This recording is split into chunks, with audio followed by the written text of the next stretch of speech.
Welcome to this Wyckoff Starter Kit part of the series. This series lecture will deal with the process of the trading range, and we will do 3 charts to illustrate this on the daily, the daily time frame and the weekly time frame as well.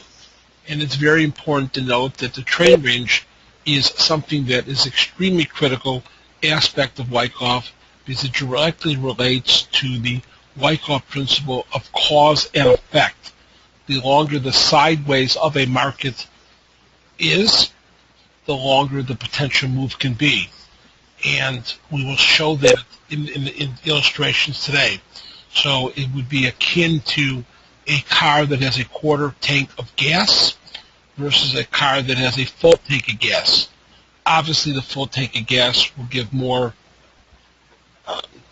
will lead to more credence of the larger move or the larger distance that a car can travel. The same thing with markets. We calculate how far a market can go, generally by point and figure chart, as a guesstimate, not an exact science of how far a potential move could be. So in this particular charts that I'll be showing today will be illustrations of where we have to adjust our lines according to the market's behavior.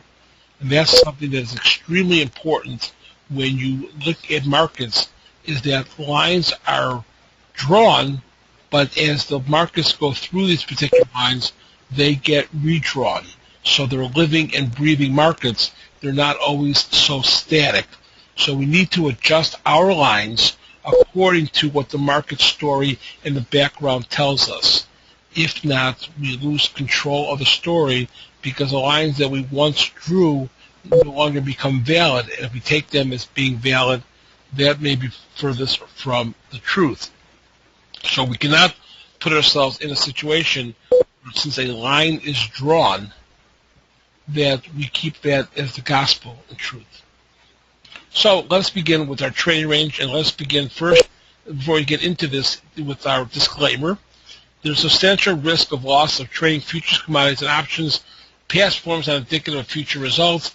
The opinions expressed through Gary Ford LTG LLC are not to be taken as a recommendation to buy or sell commodity future options for educational purposes based upon the teachers of Richard Wyckoff.